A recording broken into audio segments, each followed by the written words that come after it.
ರಾಜ್ಯದಲ್ಲಿ ಭಯೋತ್ಪಾದನಾ ಚಟುವಟಿಕೆಗಳನ್ನು ನಿಗ್ರಹಿಸುವ ದೃಷ್ಟಿಯಿಂದ ಕಟ್ಟುನಿಟ್ಟಿನ ಕ್ರಮ ಕೈಗೊಳ್ಳಲು ಪೊಲೀಸರಿಗೆ ಸೂಚಿಸಲಾಗಿದೆ. ಈ ಕುರಿತು ಭಯೋತ್ಪಾದನಾ ನಿಗ್ರಹ ದಳದ ಜೊತೆಗೆ ಸೇರಿ ಕೆಲಸ ಮಾಡಲು ನಿರ್ದೇಶಿಸಲಾಗಿದೆ ಎಂದು ಗೃಹ ಸಚಿವ ಡಾ ಜಿ. ಪರಮೇಶ್ವರ್ ತಿಳಿಸಿದ್ದಾರೆ. ಸುದ್ದಿಗಾರರೊಂದಿಗೆ ಮಾತನಾಡಿದ ಅವರು, ಭಯೋತ್ಪಾದನಾ ಚಟುವಟಿಕೆಗಳಿಗೆ ಸಂಬಂಧಿಸಿದಂತೆ ದಾಖಲಾಗಿರುವ ಪ್ರಕರಣಗಳು ಹಾಗೂ ಅದರಲ್ಲಿರುವ ಶಂಕಿತರ ಮೇಲೆ ನಿಗಾ ವಹಿಸಬೇಕು ಎಂದು ರಾಜ್ಯದ ಪೊಲೀಸರಿಗೆ ಸೂಚಿಸಲಾಗಿದೆ ಎಂದು ತಿಳಿಸಿದರು. ಈ ವಿಷಯಕ್ಕೆ ಸಂಬಂಧಿಸಿದಂತೆ ಶೀತಲೀಕರಣದಲ್ಲಿರುವ ಪ್ರಕರಣಗಳಿಗೆ ಮರುಜೀವ ನೀಡಬೇಕು ಎಂದು ಸೂಚನೆ ನೀಡಿದ್ದೇನೆ.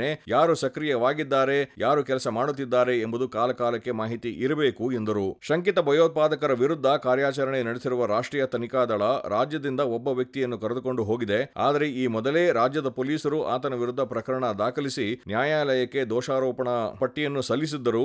ಆತನ ಚಲನವಲನಗಳ ಮೇಲೂ ನಿಗಾ ವಹಿಸಲಾಗಿತ್ತು. ಎನ್ಐಎಗೆ ಮಾಹಿತಿ ತಡವಾಗಿ ಸಿಕ್ಕಿದೆ ಎಂದು ಹೇಳಿದರು. ಸಂಸತ್ನಲ್ಲಿ ಭದ್ರತಾ ಲೋಪಕ್ಕೆ ಸಂಬಂಧಪಟ್ಟಂತೆ ಬಾಗಲಕೋಟೆಯಲ್ಲಿನ ಯುವಕನೊಬ್ಬನನ್ನು ದೆಹಲಿ ಪೊಲೀಸರು ವಶಕ್ಕೆ ಪಡೆದು ವಿಚಾರಣೆ ನಡೆಸುತ್ತಿದ್ದಾರೆ. ಈಗಾಗಲೇ ಬಂಧಿತ ಆರೋಪಿ ಮನೋರಂಜನ್ ಜೊತೆ ಡಿಸೆಂಬರ್ 4ರವರೆಗೂ ಬಾಗಲಕೋಟೆ ಯುವಕ ಸಂಪರ್ಕದಲ್ಲಿದ್ದ ಎನ್ನಲಾಗಿದೆ. ಹೀಗಾಗಿ ಸಂಸತ್ ಮೇಲಿನ ದಾಳಿಯ ಬಗ್ಗೆ ಯಾವುದಾದರೂ ಮಾಹಿತಿ ಹಂಚಿಕೊಂಡಿದ್ದನೆ ಎಂಬ ವಿವರ ಪಡೆದುಕೊಳ್ಳಲು ಯುವಕನನ್ನು ವಶಕ್ಕೆ ಪಡೆದುಕೊಂಡಿದ್ದಾರೆ ಎಂದು ವಿವರಿಸಿದರು.